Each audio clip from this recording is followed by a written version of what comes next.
Self defence অর্থাৎ আত্মরক্ষা। আত্মরক্ষার খাতিরে আপনি কি কাউকে প্রাণে মেরে ফেলতে পারেন? চলুন জানি এর পিছনের আইনি সত্যতা।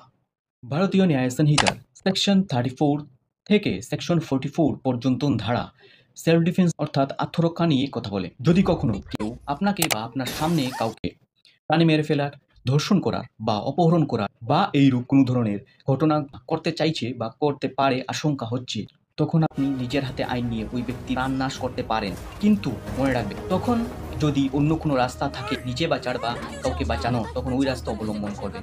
যখন কোনো রাস্তা আপনার কাছে বেঁচে নেই, তখনই আপনি এই ধরনের পদক্ষেপ নিতে পারেন। যদি আরও সহজভাবে বলি, যখন আপনার আশঙ্কা হচ্ছে এখন প্রাণনাশ হতে পারে, ধর্ষণ হতে পারে বা অপহরণ বা এই ধরনের কোনো জঘন্য অপরাধ হতে পারে, তখন আপনি আত্মরক্ষার অধিকার অনুসরণ করতে পারেন।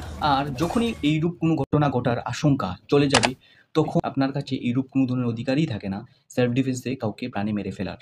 উদাহরণের সহিত যদি বলি, যদি রাতের বেলা ডাকাতের দল হাতে অস্ত্র নিয়ে আপনার ঘরে ঢুকে যায় আর আপনার আশঙ্কা হচ্ছে এখন প্রাণনাশ হতে পারে, তখন আপনি এই ধরনের অধিকার অনুসরণ করতে পারেন, তখন আপনি প্রাণনাশ করতে পারেন। আর যদি মনে করুন কোনো চোর চলে আসলো আপনার ঘরে, চুরি করতে পারলো না, আপনারা ওকে ধরে ফেললেন, পুলিশকে না ডেকে মারধর করতে থাকলেন আর ওই চোরটি মারা গেল, তখন ওই কেসটি মার্ডার কেসে পরিবর্তন হয়ে যাবে।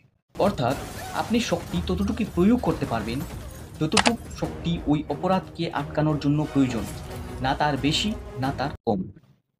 আর যদি আপনার এই ভিডিও ভালো লাগে, আইনি সম্পর্কিত ভিডিও দেখতে চান, তবে আমাকে ফলো করে রাখবেন।